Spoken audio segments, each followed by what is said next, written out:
Hello everyone, I am Yoon Han. Welcome back to my channel, Kids Python. This is my last video in the series Kids Python 101. In this lesson, we will work on the final project to write functions that print out a Christmas tree. As you are watching this video, please remember to subscribe to my channel and go to kidspython.com for the learning materials. You can also use the Playground tab on the website to practice writing your Python code. In the previous lesson, we learned how to write functions in 4 steps. In this lesson, we will focus on how to separate a project into small tasks and write functions to carry out each of them. This project requires printing a Christmas tree as illustrated on the photo. In the example, the tree's leaves have 5 layers, and so has the trunk. Following the 4 steps, we can write a function named tree and specify the layer number as a parameter n. There is nothing that needs to be returned by the function. As we analyze the tree photo, we realize the tree has 2 parts, leaves and a trunk that need to be handled very differently. So we can separate these into smaller tasks and write 2 functions for them named leaves and the trunk accordingly. Here is how the tree function looks like for now.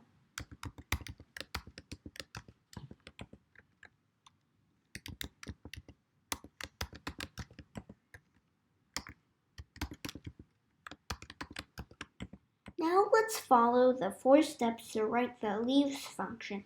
We can hold the function name as leaves, and it takes the leaf layer as the parameter. Nothing needs to be returned. To print out the required pattern, we realize that each leaf layer contains 0 or more white spaces and 1 or more leaves.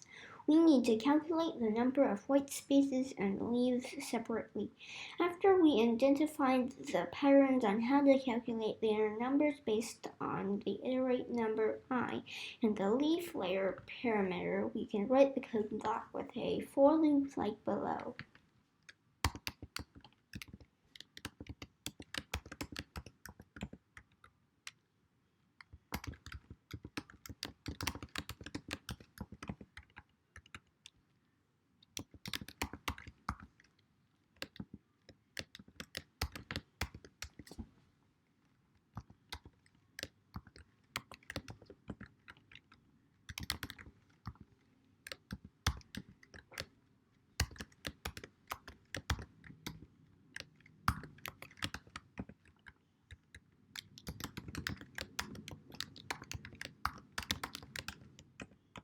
The trunk function can be written in a similar way.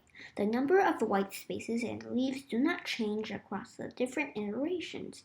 After identifying the patterns of calculating them based on the iterate number I and the leaf number parameter, we can write the code block for the trunk function as below.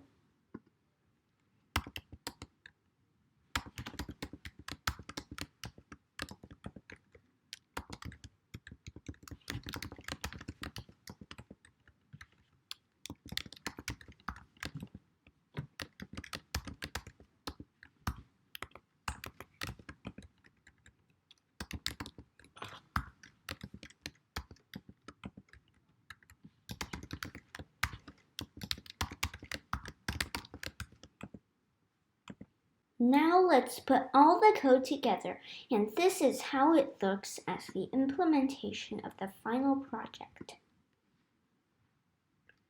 Try to call the tree function and get a beautiful tree. Thank you for watching all the videos in the series Kids Python 101. I hope you enjoyed them and learned a little about how the Python basics work. Don't forget to subscribe and hit the notification bell so you'll be notified for videos of my future courses.